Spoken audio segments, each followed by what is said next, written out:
Am I the a-hole for giving my mother an ultimatum to choose which child she wants to live with her? I moved in with my mom after she got sick to help her. 3 months later, she told me my brother was moving in to help too. I was less than enthusiastic, as my brother is always bullied and taken advantage of me, and my mom's enablement of that sours our relationship. I was basically treated like I was a bad person for not believing my brother has magically became a different person in adulthood. My mom decided a compromise was to have him sign an agreement of his duties and our expectations for the shared living space, as well as what we all would be contributing to the household finances. I'm not trying to turn this into a pity party, but essentially, he has not lived up to a single item once. He has never taken out the trash. It's always later. I joke about it. He makes my life here miserable and filthy. He's always introducing drama and problems that beggar belief. Well, I found out my mom has needed my financial help more lately because he hasn't contributed a single dollar toward food or utilities while driving both up, and she's been trying to cover up for him. So I'm subsidizing him, treating me like a house elf, and he won't help me with her appointments or clean up after himself, let alone contribute to chores. We had a fight this morning because he left wet clothes in the washer, so I had to move them to the dryer, like always, to wash my mom's sheets, and then I had to move them out of the dryer because he wouldn't come down to get them. He was upset I left them dumped back in his laundry basket and said I should have folded them so they won't wrinkle. He never folds his clothes, and they're always wrinkled. He was demanding I iron his clothes, and my mom was trying to say she would do it for him, and I just lost it. But it was more like the straw that broke my back while they're trying to focus on it as a single overreaction. I've never hated anyone more in my life. He's the crappiest person I've ever known. So I told her it's him or me, that I'm moving out ASAP if she doesn't give him a deadline to move out. I said I'd still go to her appointments and stuff like that, but I won't live with her. My mom is hysterically upset and saying that he can't take care of her if she's sick at night, and she doesn't understand how I can be so cruel to ask her to choose between her children. But I feel like she already did a long time ago. I feel guilty to put her through this, but I also feel like this is not my fault, and I have to maintain my own sanity. I feel like crap, but I don't know what else to do. I clean the house only to wake up to it trashed every morning, and lately I've been wishing I wouldn't wake up. Now for the top comments. Not the a-hole. This has gone on far too long. There is no impetus for your brother to change, so he won't. Your mother is wrong that he can't take care of her at night. More likely she won't admit to you nor to herself that he won't. As you rightly pointed out, she's made her choice. You've tried to help her, she squandered that opportunity, and now it's time to help yourself. Move out. Skip the ultimatum. They can and will figure this out when they have no other options. Not stay home. The thing is, she's right. He won't step up. He didn't when I had to travel for work. I had to call a friend in the middle of night because he was outside of the shed, ignoring her calls for help. When you move out, you are going to have to turn your phone off at night or she will be calling you and asking you to come and help her anyway. I know it sounds heartless, but for your own sanity, you will have to make yourself unavailable. That's the other hesitation I have. I can't afford to live that close. I'd be at least a 45-minute drive with no traffic. And you're right. She would absolutely ask me to drive that at 2 a.m. if my brother makes a single excuse. I don't know if I could be strong enough to know she's suffering. I don't know how he does it. Not stay home. She's made it clear she favors your brother while knowing he can't actually care for her. Let her lie in the bed she's made, or hire some help. No, it's more than this. She got you to move in with her to take care of her, and then invited your brother to move in with you for you to take care of him too. You said you wouldn't, and she lied to you and did it anyway. Opie, she knew deep down that she was inviting him in for you to take care of him. She knew. She thought she had you over a barrel because she needs your help. She does not have you over a barrel. When you move out, cut contact for a while. Otherwise, you'll be paying for 2 separate households when she starts to complain about not having enough money. And I think you'll find that the second the cash cow goes no contact, suddenly your brother will find a wherewithal to take your mother in and get her on a government program she should already be on. Next story is titled, Am I the a-hole for refusing to babysit for my sister and leaving her without anyone to watch her kids? I'm 18 female, still in high school, pertinent to the story, paralyzed, also pertinent. My mom is 45. My sister is 28 and has 3 boys ages 10, 6, and 3. 4 years ago, I was in a car accident and came out paralyzed from the waist down. It has been hell having to learn a new way of life, but haven't let that stop me. I'm going to be going to college out of state next year and graduating in the top 10% in my school if things continue as they are. The one major thing that is a complete bummer out of all of this, other than the obvious, is that my mom thinks that I am now a free babysitter for whenever one of my older brother or sister needs one. She never consults me on these and expects me to drop plans at the drop of a hat. This past Monday, I told my parents about a Christmas movie extravaganza sleepover my friend has been planning. It's gonna be 3 girls, and we were planning on making brownies, cookies, watching really cheesy Christmas-themed romantic movies, and just girl stuff. It wasn't Saturday, yesterday, and my parents said they had no problem with it. Yesterday arrived and I'm just about to roll out when my mom comes and says my sister is on her way with her 3 boys. Apparently she asked mom if I could babysit the other day and she said yes. Didn't even bother telling me about it. I said hell no because I already have plans. We fought and mom ended up storming off because this one time I wasn't backing down. I took the time and left, turning my phone off when I got into my friend's car. Today when I got home, I got called an immature a-hole basically. My sister was left without anyone to watch the kids during her husband's work Christmas party. That I went back on my word that I didn't make. Mom told me that I should be grateful she gives me something to look forward to, babysitting, because I have no real social life being paralyzed. I just went to my room and cried. But now I'm wondering, am I the a-hole like they say I am because I refused to babysit and then left my sister in the lurch? Not the a-hole. Your family members all suck. If your mom is that concerned about your sister having a babysitter, she can watch the kids herself. She refuses to. The 10-year-old is a major brat, and not anywhere close to a good kind. Not the a-hole. That paralyzed comment was a low blow and unacceptable. I would never babysit again. I've been paralyzed for 20 years and my social circle is small but tight. I really want to have a strong word with your mom. You didn't deserve any of that. I'd put your foot down and stop.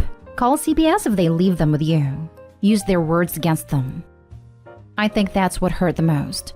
This is also the woman who once told me, before they let me come home, that I could make my life what I want despite everything I'd lost. Not stay home. No social life, huh? So what was the Christmas movie extravaganza sleepover you had planned and attended that they know you had plans for? Your sister needs to take responsibility for her own kids. And family are not automatically babysitters when she needs them. Even if you had volunteered your time, at least a day in advance unless it's an emergency, is something that would need to be respected. What's your plan for when you're at college? Your visits home will be monopolized by babysitter volunteered on your behalf. They don't know where I'm gonna be going at the moment. Haven't quite broken that news to them yet. Won't do that until springtime. Next story.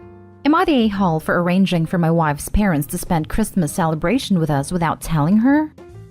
I, male 27, have been married to my wife, female 26, for 2 years, and we're expecting a baby boy together. My wife has been in contact with her parents because of issues that occurred between them during her teenage years. She said it was because of the way they treated her late boyfriend and their 7-year-old son. She stopped seeing them after she moved out with my stepson, but she went back to introduce me, and things were fine till a little before we got married. My wife went no contact after she claimed my mother-in-law stole all her wedding jewelry and sold it. Now, I'm not sure if that was accurate or just an excuse my wife used to get me to stop asking. A few months ago, my mother-in-law as well as other family members reached out to me and we had conversations, without my wife, about how innocent my mother-in-law was. It was falsely accused by my wife to get back at her for past issues. I really felt she was sincere, especially after she said she wished my wife would give her another chance. I had an idea, which was that I invite my in-laws over to celebrate Christmas with me and my wife, and hopefully talk things out once and for all. I didn't tell my wife because I didn't want her stressing over the gathering. But days ago, I came home and she began yelling at me asking what I was thinking to invite her boys and enemies to our Christmas celebration. I tried to explain that her parents are very sincere in wanting to start new with a baby coming, but she yelled that they didn't even treat my stepson or his father well. I don't deserve to be near the kids and said I needed to cancel immediately. I suggested she calm down first and we'll talk, but she refused and packed her stuff and went to stay with a friend, repeatedly saying I disrespected her and ignored her decision when it came to her family.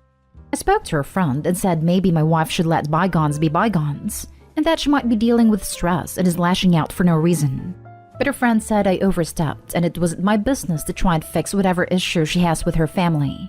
and told me to back down and cancel the invite since my wife said she won't be there. But I think she's holding on to grudges and being bitter instead of settling things down with her family. Am I the a-hole? Now for the top comments. You're the a-hole for trying to trick your wife into doing something she didn't want to do, for choosing to believe people you've never met over your wife, and especially for doing both of those things during a holiday that's supposed to be about celebrating the family important to you. So OB1 believes his own wife to be a manipulative liar who would tell him falsehoods just to get him to stop asking. Was he badgering her? Want to take bets? About things that have nothing to do with him. 2 doesn't trust his wife's perspective at all. About the things which have happened to her or things which other people have done to her and her child. Just flat out thinks she's making it up. But he'll stay married to a person who he thinks is a manipulative liar. Out of what? Convenience? 3 feels himself to be in a sufficiently superior position to hers that he gets to make decisions about who she sees and spends her holidays with, regardless of her boundaries. Do you think he realizes that is bought and owned by people who mistreated her? That they did a nice little, a Mass Effect style indoctrination? Made him their flying monkeys, stuck their fingers in his brain and muddled it up until he's his own wife's enemy? Do you think he's ever going to realize it? People like this are dangerous because of how effectively they convince ignorant people that they are the injured party. When my mother talks to other people about me, she tells people how I'm a very angry young woman. She doesn't tell them that she laughed when I told her about the miscarriage. You're the a-hole. Congrats, you got your submission in time so you can qualify for one of the biggest of the year. Your poor wife not having a husband who is her partner and who supports her. You're the a-hole big time. I would leave you for this. When someone tells you they cut contact because of how they and people they love, including a child, were treated, the answer is not to invite the harmful people into the family home on a holiday and let them know about the baby. This is not your family and it is not your decision. At a minimum, you should have clearly communicated with your wife, but instead you've gone behind her back and taken her family side. To me, that is straight up betrayal. I don't know how you can rebuild trust here. Now for the last story. Am I the a-hole for kicking my in-laws out after they said they'll call the police on me for how I'm treating their son? I, female 33, have never been on good terms with my in-laws, but we tolerate each other and are civil. My husband's, male 30, is sick right now. He was involved in an accident 2 months ago. It was bad, and we almost lost him. He's still bedridden and is very restless because of his medication. He'd end up falling out of the bed several times, resulting in more injuries. I had to lift him off the floor by myself every time, which I could no longer do because of my own health and my unborn baby's health. I'm 6 months pregnant, and my in-laws don't help at all. I ended up getting him a floor mattress that he sleeps on currently, and it's so much better. However, when my in-laws, mother-in-law, father-in-law, sister-in-law 1, sister-in-law 2, and kids, brother-in-law 1 and brother-in-law 2 and wife and kids, and also my husband's grandparents and aunts, visited, which what they do often, they don't help with anything and even bring their own food to eat without me now. After calling a terrible host just because I refuse to cook for them, while also expecting me to clean up after them. They saw my husband sleeping on the floor mattress, and they lost it on me saying their son should be sleeping on his bed, not on the floor, and accused me of neglecting his health and purposely making it worse even after. I explained my reasons for getting a mattress, but they demanded I return him to the original bed, or they'll call the police on me for my mistreatment of their vulnerable and helpless son. I had an argument with them about their lack of support, and told them from now on they can't and will not be allowed to visit anymore, after they basically said they'd call the police on me and had them leave immediately. They mass blasted me online and on social media calling me out for 1, mistreating their son, and backed it with pictures my sister-in-law 2's daughter took of my husband sleeping on the floor mattress without asking first, and 2, banning them from visiting to see and check on their sick son, constantly expressing how concerned they are for him. That sparked more rage and involvement from distant family members, urging me to stop what I'm doing because it's wrong and outrageous. I tried to tell my side of the events, but was told they can't consider the entire family liars since they all witnessed the same thing, and that is blatant neglect. I'm now required to apologize and let my in-laws back into the house, but I just can't take it anymore with how criticizing and demanding they are. Am I the a-hole? Info. What's your husband's opinion on all this? It would be pretty easy for him to set the record straight, no? Excellent question. Can he or can he not speak for himself? In all honesty, I doubt these a-holes would care. They're so self-centered that they think Opie should be hosting them when she's 6 months pregnant and taking care of her bedridden husband. They still have the audacity to come over and criticize her without doing anything to help. Even if Opie's husband said something, they'd probably look at it as, oh, she's brainwashed him. She's such a horrible, cruel person. Please save our poor, sweet child from her monstrous clutches before he's completely under her control. Not stay home. That said, it might have been a better strategy to call their bluff and get someone to ring the police. That wouldn't have ended well with them. It sounds like you were being harassed for doing the right thing by your husband. Wish I had some advice to give you. They suck. Anyway, good luck. If they have a problem with his care, why don't they pay for an in-home nurse or some support system, rather than leave it all up to his pregnant wife? Not stay home. However, don't respond to online posts/comments. Get your husband involved. Call a lawyer in case they try to sue you. Ask a health professional to offer suggestions. Being pregnant is not a disability, but sure it does put your body under stress. And lifting heavy or running around doing errands surely is not the medical advice for a 6 months pregnant woman. Lastly, do let them visit individually to avoid them suggesting you were prohibiting them from seeing their unwell family member. I think in some countries this is an actual crime. You've got nothing to fear, and if the police come, and you have already had a lawyer consultation, they will be able to tell you what to say to ensure the truth is not bended and used against you.